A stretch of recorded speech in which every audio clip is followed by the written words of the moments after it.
Good evening and a happy new year 2023. Thank you for joining us on tonight's edition of Hope TV Newswatch. My name is Melissa Odwor. On the sign language interpretation is Boniface Muredi. Newswatch begins now. Now, President William Ruto and his deputy Rigathi Gachagua are leading a cabinet retreat at the Fairmount Mount Kenya Safari Club in Nanyuki, Laikipia County. The three-day retreat is seeking to review and evaluate the performance of the Kenya Kwanza administration. According to State House spokesperson Hussein Mohammed, the retreat, which began this morning, also seeks to spell thematic areas of focus in relation to the Kenya Kwanza campaign pledges and will crystallize the implementation program of the administration's plan for 2023. A solution to address the high cost of living currently facing many Kenyans is also expected to feature as the main agenda in the meeting.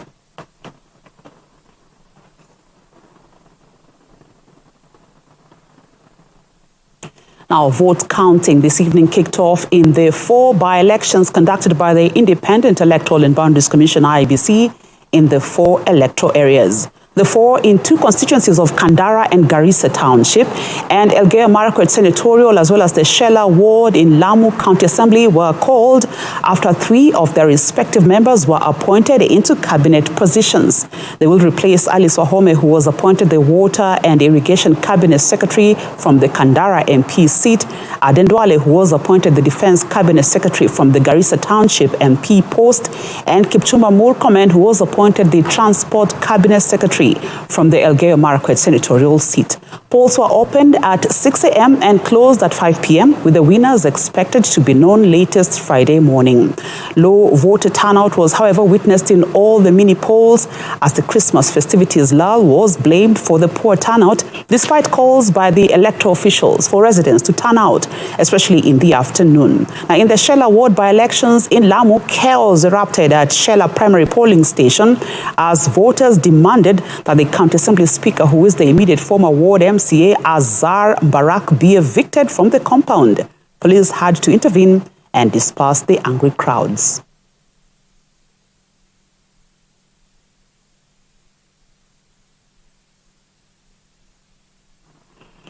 A looming doctor strike has now been called off. This is after the medics under the Kenya Medical Practitioners and Dentists Union, KMPDU, held talks with the Council of Governors and the Ministry of Health officials.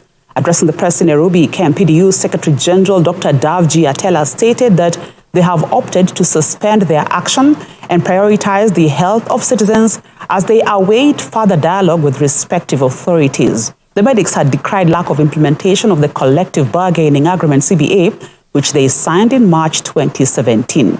Dr. Atela thanked Health Cabinet Secretary Susan Wafula for agreeing to meet their demands, among them the establishment of the Health Service Commission to ensure the government budgets for health workers. The issues that we had issued to the national and the county government implemented within the 60 days.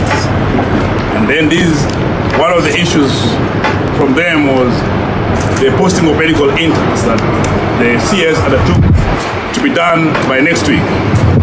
The other thing was payment of fees for the postgraduate doctors and releasing them to school so that we can have specialists within our facilities. These has also been given a commitment that will be sorted within this month of January.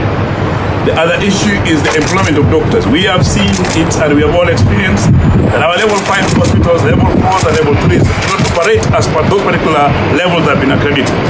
And this is the knowledge of the Council of Governors, the knowledge of the ministry, and they've all undertook that they're going to employ healthcare workers, they're going to employ doctors to ensure that it's operation. And this is going to be within the next 2 months. You also have the Article A of the Constitution that was ordered by the court to be implemented. That is on the basic salary, which then all the counties and all the government acknowledges this gap that they have not implemented. They acknowledge that this is a court order that if they don't implement, then we can actually proceed and cite them for contempt. And therefore, they have also undertook in our meeting that they can do it for within the next 60 days. I know it is painful for the doctors, having been ready to undergo the industrial actions, and it's so painful for us for having waited for over 5 years for this to be done. But we, as doctors and as a union, We are also cognizant of the need to have the services and for the need for Kenyans to have the services. So therefore, for that reason, we did not see 60 days to be so long. Having been having these discussions since the last 3 weeks, and therefore we proceeded to suspend this particular industrial action based on that goodwill. And at that point, if it happens that the goodwill is not honored, then when we proceed on industrial action, it will not be the doctors. It will be actually the government that contravenes their own discussions. And that's why we have implored that after all the discussions, this will be deposited in court as a consent, and or as a consent order for the agreement that we had. Now, over 600 needy students from Kariobangi North Ward this school term are expected to benefit from bursaries that were officially offered by the Office of the Area Member of County Assembly. Each beneficiary has received 5,000 shillings to ease them from school fee arrears. According to Kariobangi North MCA Joel Munuve, his office will now begin providing bursaries each term. Gloria Musimbi with more.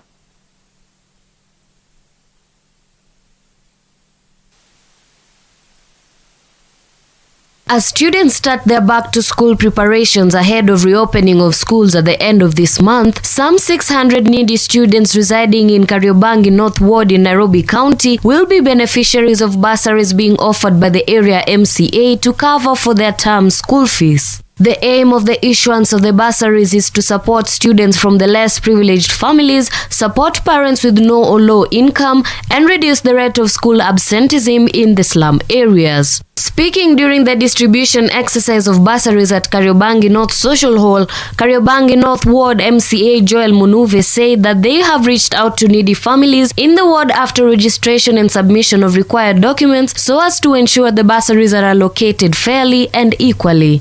Siku ya leo tumepatiana bursary 600 kwa watoto ambao hawajiwezi na watoto ambao vile vile ni waerevu.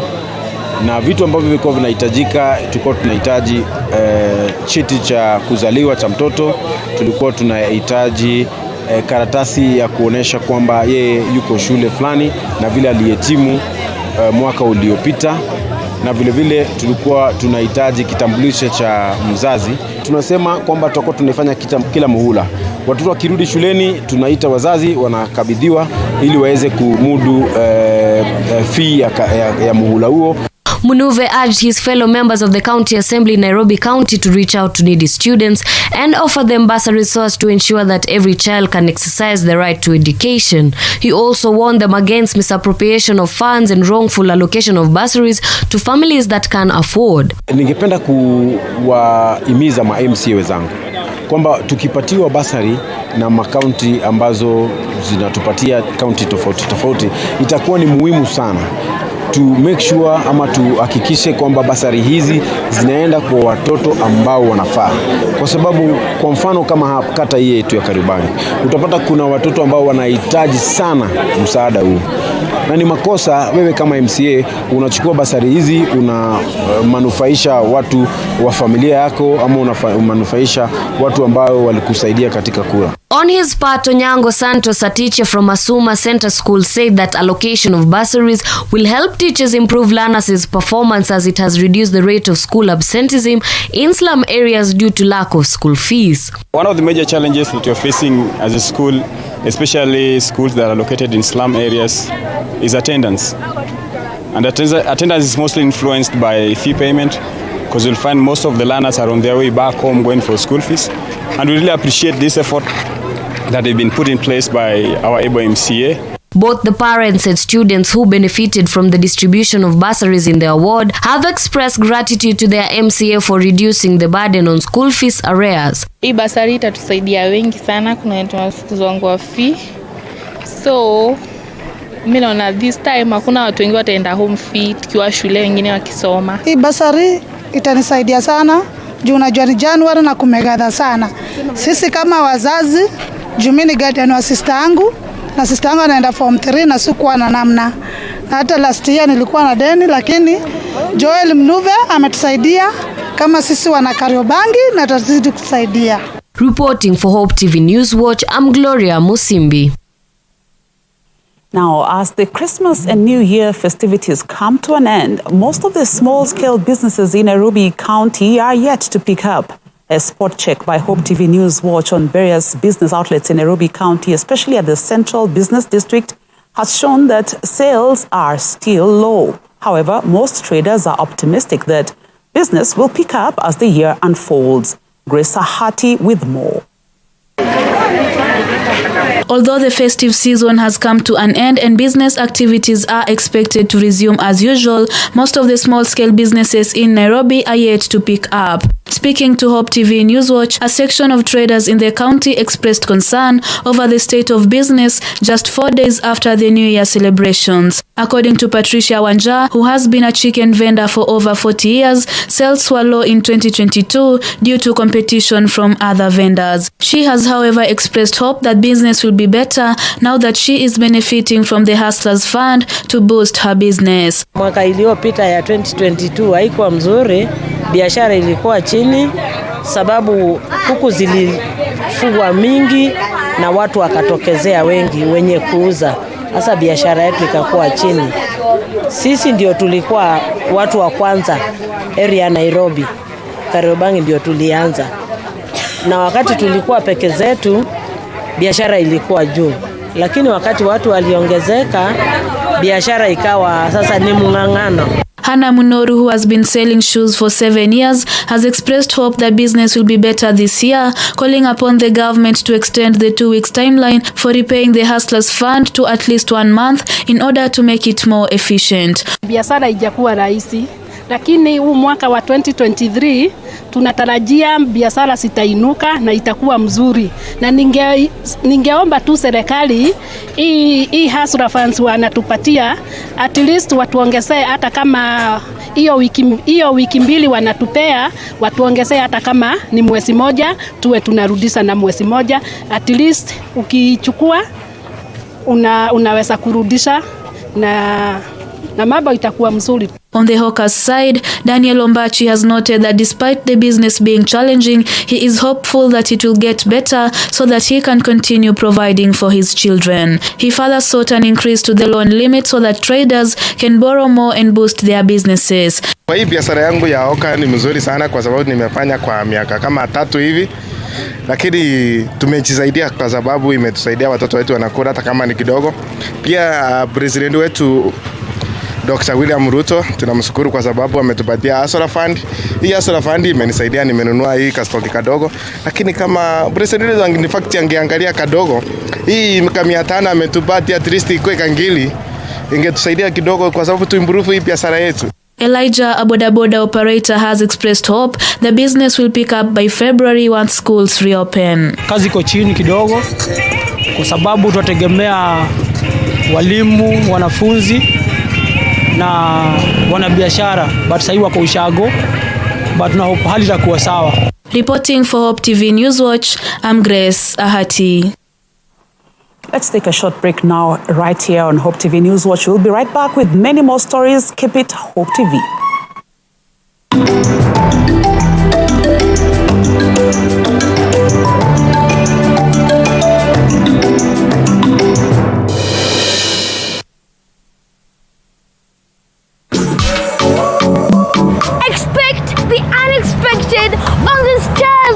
It's forever enough, always enough. Anything goes from singing, dance to gymnastics to mind-blowing art. All you need is a skill and a style quality. I'm confident in the masquerade. Make sure it is very straight and clean. Just remember to join us every Saturday with me, your host, Tamika Arnett.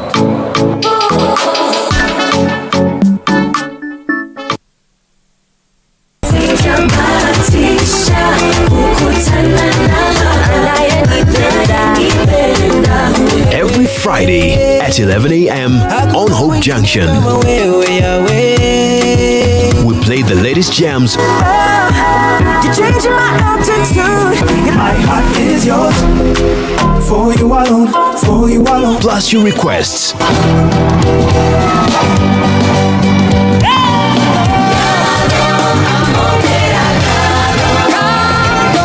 If your favorite song tells your story better, let the whole world hear it.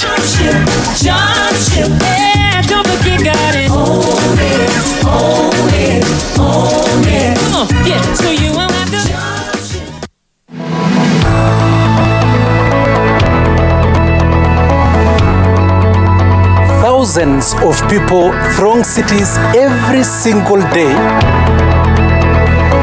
looking for opportunities to make their lives better.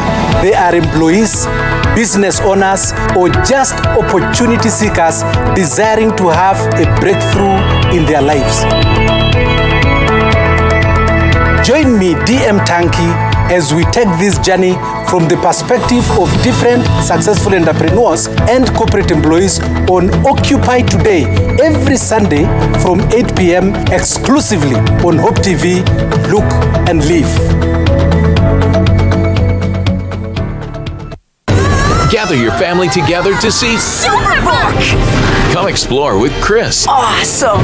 Joy, Where are we? and Gizmo as they journey back in time.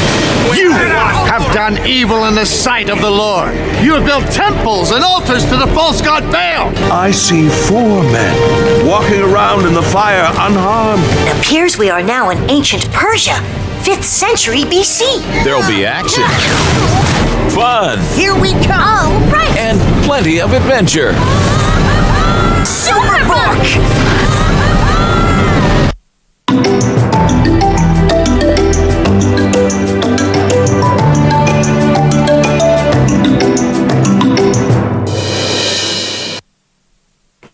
Welcome back. Now, Agriculture Cabinet Secretary Mithika Linturi says the livestock offtake program will continue until the drought situation in the country is suppressed by the mitigation measures put by the government, including planting of trees. Now, the livestock offtake program aims to provide relief meat to communities in danger of starvation and purchase livestock from farmers to prevent them from incurring losses. Speaking after Turim Gold Crown Foods EPZ farm in Shimanzi, Mombasa County, Linturi said the government is embarking on a program that will control livestock wandering, which has cost livestock farmers dearly. The plan seeks to change the mindset of pastoralist communities and embrace feed loting. We already launched, I personally launched the offtake program for our livestock. And I'm happy also to note and report that there are some areas right now are reporting good feedback, because at least there has been some good rain some parts of the country, and the livestock is not really drying, or there is something to eat. But what are we doing for long term? We are now getting into an area where by now I am trying to come up with a program that will change the mindset of the pastoralists, for them to understand and to know why it is necessary to have different methods of trying to deal with the livestock, including feed lotting, because that wandering of animals from one area to another, animals get emaciated, you can't feed them from a place. So it's a delicate area, because changing the mindset of a community all of a sudden is not that easy. But I know, I'm cognizant of the challenges that we are facing, but we have a system, we are developing methods on how to deal with those issues, and I'm sure in the course of time we will be able to address them. And also we are also getting support from other good people or development partners, because we must do it. We can't run away from the problem that we have. Maasai leaders are set to include their cultural ceremonies on the annual calendar of events to be celebrated amongst the Ma speaking communities in the country. This is in a move aimed at sustaining the Ma culture, which is one of the key tourist attractions in the country. Making the announcement, the Ma leaders, led by Tourism Principal Secretary John Ololtua, pointed out that the preservation of the Maasai culture remains a key priority for its sustainability, besides its role in the diversity of tourism offerings in the country. Tiffany Wamboy has more details. In a move to preserve the Ma culture, Maasai leaders have announced plans to include their cultural ceremonies on the annual calendar to enable Ma-speaking communities to celebrate their cultures. Speaking at Osanoni location in Transmara, Narok County, during a pre-ritual ceremony of men from Uasin Gishu clan graduating from Moranism to elderhood. The leaders, led by Tourism Principal Secretary John Ololtuo, pointed out that the preservation of the Maasai culture remains a key priority for its sustainability besides its role in the diversity of tourism offerings in the country. Every Maasai community, right from the Baringo, the Samburu, Laikipia, Rendile, Maasai of Kajiado and Narok, they have these very special ceremonies. Therefore, if we can tap into this, we can be able to attract a lot of tourists, both international and domestic. At the same time, Kajiado County Senator, who doubles up as the chair of the Senate Trade, Industrialization and Tourism Committee, Samuel Seki, said the Maasai leadership in Maa-speaking counties of Kajiado, Narok and Samburu has agreed to set aside land where the annual cultural event will be celebrated. We want to budget quite a good, a substantive amount of money in our county so that we empower our people to enrich the culture of Maasai. Because without Maasai, there is no tourism. Call it, because if you say that, it is just an obvious issue, because wildlife is in Maasai land. The culture is now the Maasai that are holding the culture in the entire country.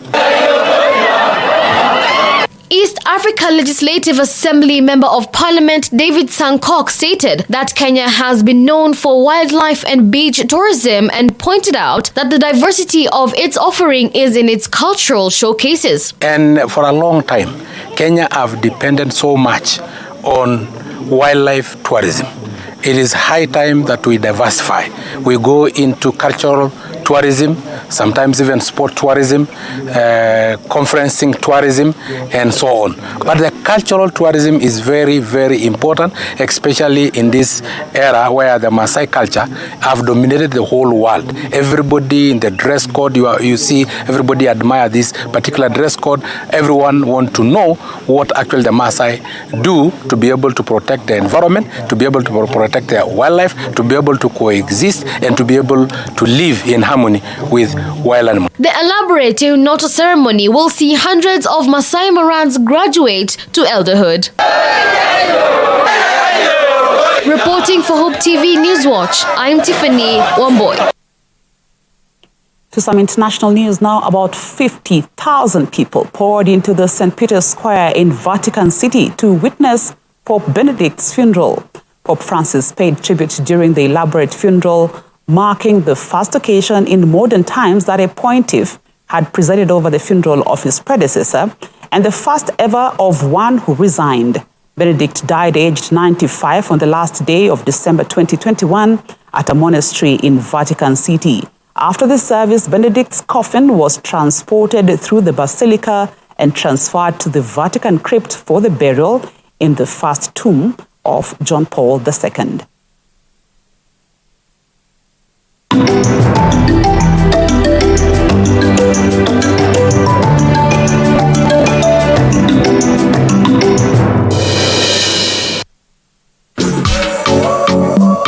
Expect the unexpected on the Stars Show. It's forever enough, always enough. Anything goes from singing, dance to gymnastics to mind-blowing art.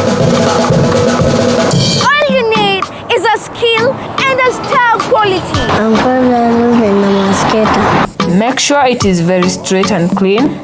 Just remember to join us every Saturday with me, your host, Tamika Arnett.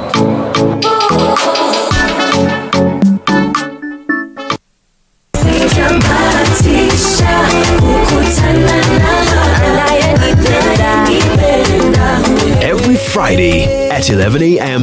on Hope Junction. We play the latest jams. You're changing my attitude. My heart is yours. For you alone, for you alone. Plus your requests.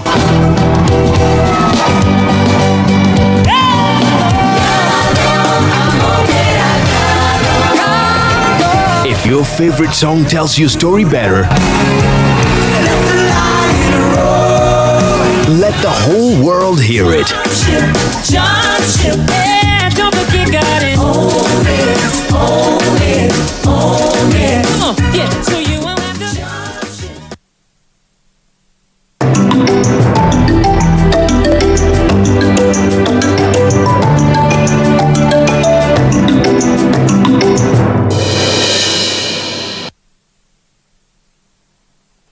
A look at business now. The Kenya Electricity Generating Company, KenGen, has announced a renewed plan to scale up the deployment of renewable energy in the country by adding an additional 3,000 megawatts. Making the announcement, the NSE-listed company said the new campaign will be driven largely by deploying up to 2,000 megawatts drawn from geothermal and hydro sources as base load power to stabilize the country's energy sources, thereby diversifying away from the expensive thermal sources.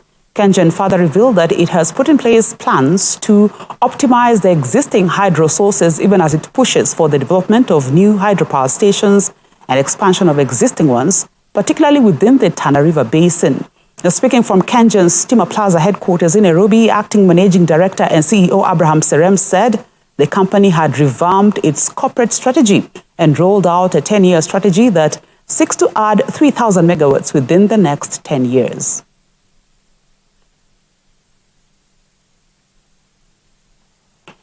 Techno Mobile Kenya has today launched a new Techno Phantom X2 series in Nairobi. Now, the smartphone company, while flagging the new phone, also unveiled Eliud Kipchoge as the brand ambassador of the Phantom X2 series model. Speaking during the unveiling ceremony of the brand ambassador, the Techno Kenya brand manager Anthony Brian Otieno hinted that Phantom will be pushed as a brand on its own. He said with the emerging technological changes, Techno is determined to consistently ready to explore the norm and take the lead in technology. According to Otieno, Phantom has a trend-set technology design, the world's fastest 3.5D lunar dazzling stained glass, the first ever retraceable image device on camera, and eco-friendly special edition with renewable back cover.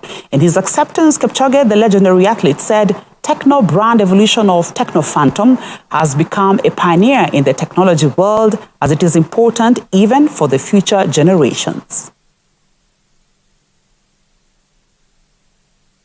I've known Techno brand for quite some time now, and I'm sure that you have also seen the brand around and even used it. As a matter of fact, I've also seen the Techno Phantom brand evolve and become a pioneer in technology and development. This has made my partnership with Techno Phantom. This has made my partnership with Techno Phantom series successful because I know how important technology is in ensuring that we improve our lives. In addition, we call to ensure that we live a better world for our children, and that includes ensuring our environment is clean and sustainable.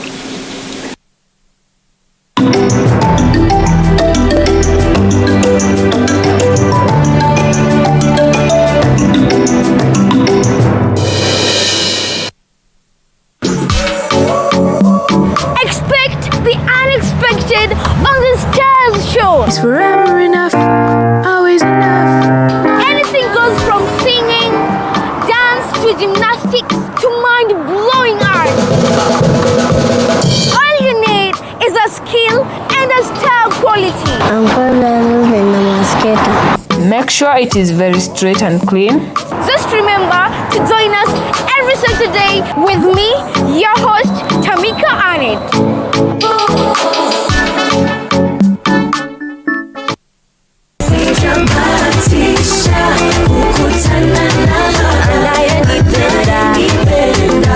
Every Friday at 11 a.m. on Hope Junction.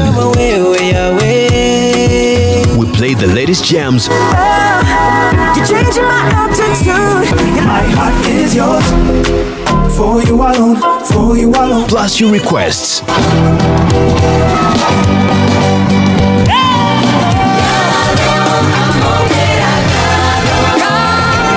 If your favorite song tells your story better, let the whole world hear it. don't forget, got it. Own it, own it, own it. Come on, yeah, so you won't have to.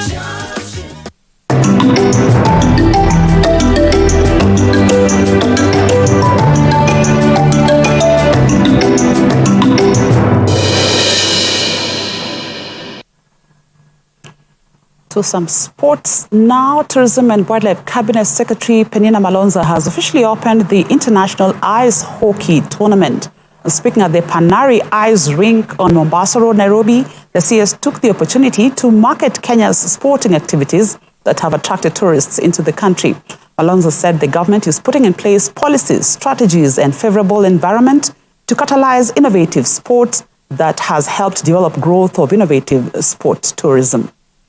Friendship, they've gone to a number of countries such as North Korea. They've gone to North Korea, they've gone to Mongolia, they've gone to Egypt as well. And we are hoping that by them coming here to Kenya, not just this time but also in the future, we'll be able to see a lot more people coming in from a tourism perspective, but also to be able to witness Kenya playing ice hockey. So this particular rink, it's the only one in East and Central Africa, and that's one of the things that makes us truly unique. We have a number of people always asking, can we come and play with you in Kenya, ice hockey? And so this is one of the programs that does make it easier. It will be great to see a partnership between the Kenyan government and the Howie's Friendship League, just to be able to make the transition smooth as they're coming in, bringing in their gear, and also some of the donations. How International Friendship League, we've been able to connect and meet and play in an ice hockey tournament here with the ultimate goal of growing the game for the next generation of Kenyan Ice Lions. I guess it'd be the Kenyan Ice Lion Cubs. Yeah, we're here having fun in Nairobi, and we hope to grow the game and eventually see Kenya play ice hockey in the Olympics. Because this is an area that we're involving the young generation, and as you've seen our Kenya Kwanza manifesto, we're talking about increasing the numbers of the youth who are visiting some of our parks, and also